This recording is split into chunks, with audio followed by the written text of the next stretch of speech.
So, sir, pwede po ba magturo ang PEE? Pwede. Bakit?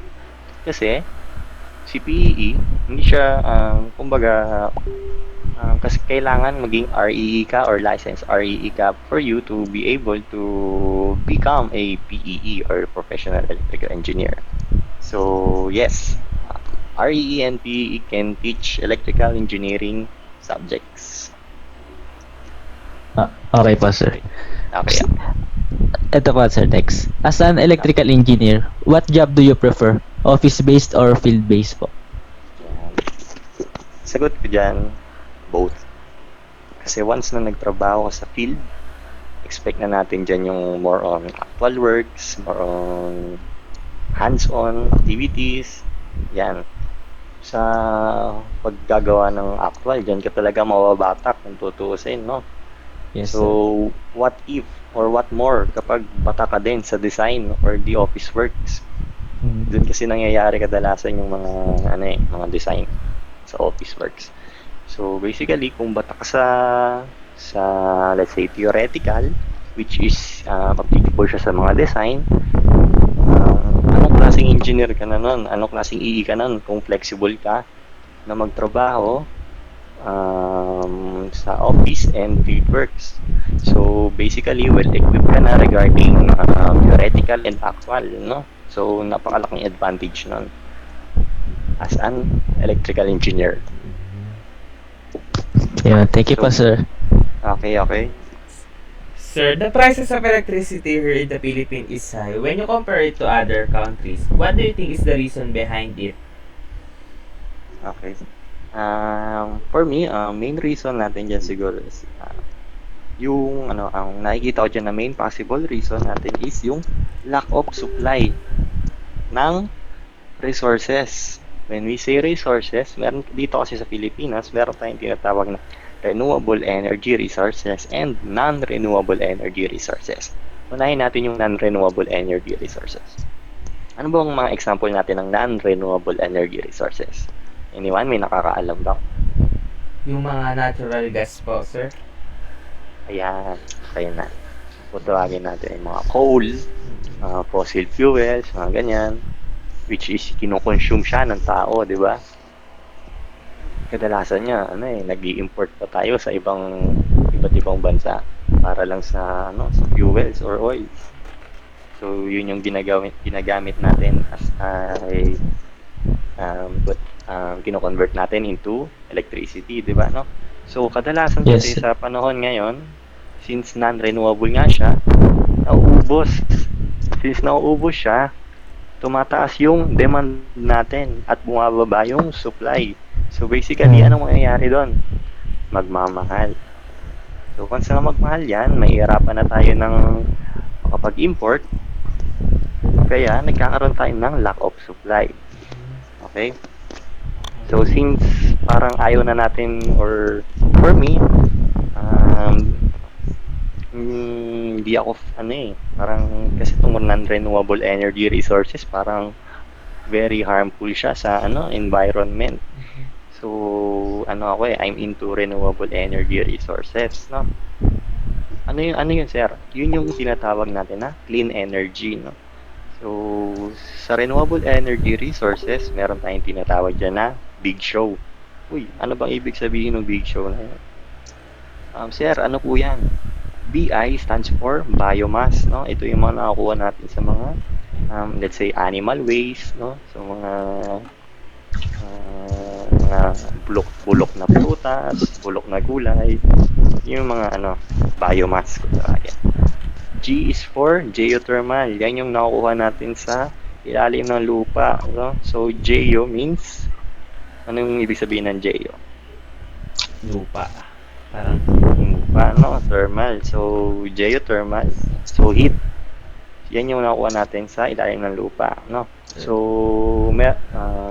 dito sa Makiling, as far as I know, yung kung tawagin natin is yung Macban or Makiling Banahaw geothermal power plant na nakalocate dito sa may Bay, Laguna, no?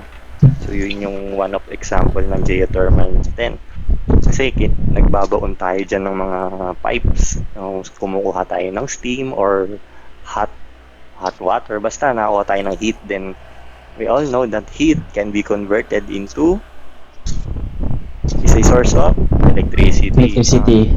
Yes, sir. Okay, so yun. And the next one is the S.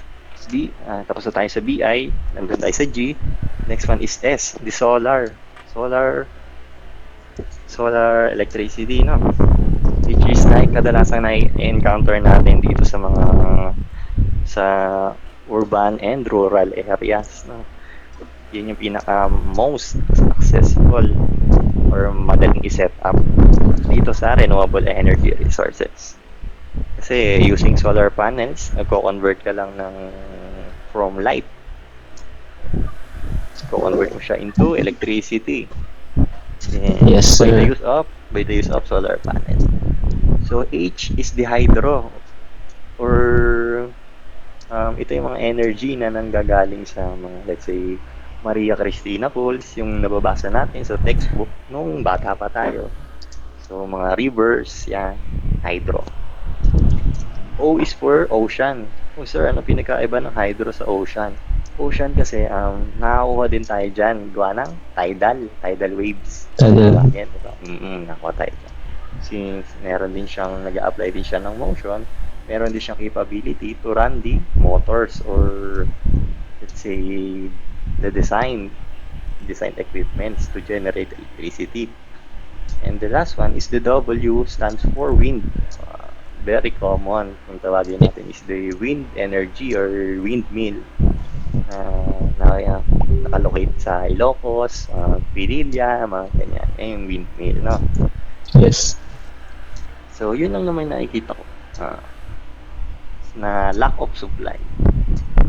Kaya mas mahal yung electricity natin dito compare sa other countries, which is sila kasi yung may capable na makapag-produce ng enough para sa country nila. Kaya sana malinaw. Malinaw po, sir. Okay, good. So ito po yung next. What is the importance of having a warranty? Ayan.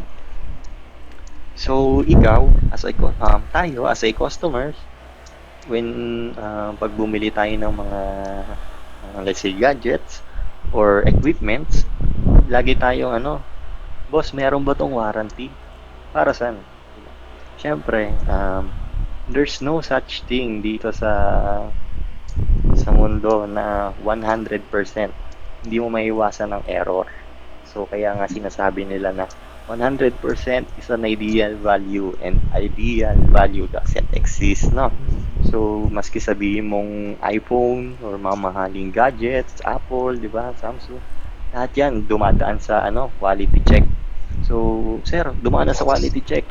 Ba't nasisira pa rin yung mga binebenta nilang phone? Hindi naman namin kadalasang ginagamit or overuse. Kasi dun tayo papasok sa ideal value doesn't exist, no? So masisira pa din sila kahit na ganun yung quality nila. So para makakuha tayo ng assurance and trust sa customers, kailangan nating magbigay ng warranty. Ayan. Okay po, sir. Sir, what can you say about the grid code in the Philippines? Ayan, so basically, grid code. Ano ba ibig sabihin ng grid code? Or ng grid? May nakakaalam ba sa inyo? Ng grid. Mga transmission system po, sir. Yan. Kasi natatanong din yan sa board exam, no? What is grid? Kadalasan ng sagot na. Grid is the main backbone of the electrical system, gano'n. So, ibig sabihin naman nito, ang Philippine Grid Code is nag-establish siya or naglalaman siya ng requirements, let's say rules, standards about the operation and maintenance of the transmission system in the Philippines. So, bakit? Kasi we are dealing with the high voltage transmission. So very crucial. So very dangerous, very